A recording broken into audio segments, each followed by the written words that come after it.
ये दास्तां है उस हीरोइन की जिसने भारतीय सिनेमा में हीरोइनों का रंग रूप ही बदल कर रख दिया। 70 और 80 के दशक में इस हीरोइन ने वो करके दिखाया जो आगे चलकर और भी हीरोइनों का रास्ता बन गया। इनका नाम है जीनत अमान। वाह वाह, क्या पहचाना आपने। इनका जन्म 19 नवंबर 1951 में मुंबई में हुआ था। पिता का नाम अमानुल्लाह खान और माता का नाम वर्धिनी शारवाचर था। उनकी माँ एक मराठी परिवार से ताल्लुक रखती थी और उनके पिता एक मुस्लिम परिवार से आते थे। जीनत अमान की शुरुआती परवरिश मुंबई शहर में हुई और फिर बाद में माता पिता अलग हो गए और उनकी माँ ने दूसरी शादी कर ली। जब जीनत अमान छोटी ही थी यानी 13 वर्ष की, तब उनके पिता अमानुल्लाह खान का इंतकाल हो गया। अमानुल्लाह खान मतलब वही जिन्होंने मुगले आजम, पाकीज़ा जैसी फिल्मों के डायलॉग लिखे।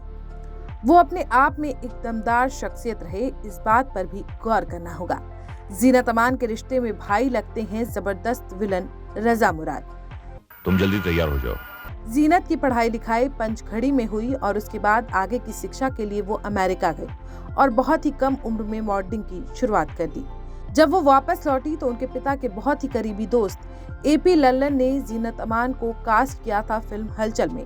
हालांकि उनकी हलचल फिल्म ने कुछ खास कमाल नहीं दिखाया था और उसके बाद फिर वो फिल्म आई जिसने जीनत अमान की जिंदगी बदल दी। फिर जीनत को वो रोल मिला जिसको बड़ी बड़ी हीरोइनों ने ठुकरा दिया था, चाहे फिर वो जाहिदा रही हो या फिर Tanuja. Now what can I do for you, lady? सभी चाहती थी कि वो देवानंद की हीरोइन बने, बहन नहीं। और जब देवानंद की नजर जीनत अमान पर पड़ी तो वो समझ गए कि यही वो लड़की है जो हरे कृष्णा हरे राम में जसबीर उर्फ जीनस का किरदार निभा सकती है। यही तो देखना है लेडी। हाँ? जीनत अमान पर फिल्माया गाना दम मारो दम बहुत ही हिट हुआ और जीनत अमान की चाहत बढ़ती गई।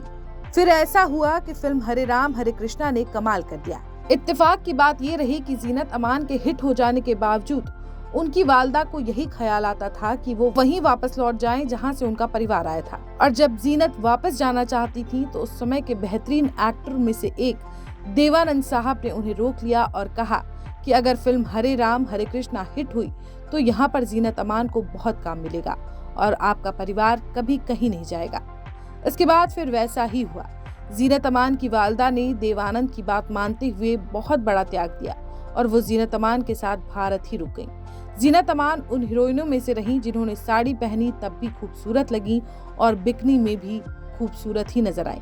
एक से बढ़कर एक सेंचुअल सीन हो या फिर इमोशनल या फिर कॉमेडी सीन, जीनत अमान का हर सीन ऑडियंस को बेहद पसंद आया।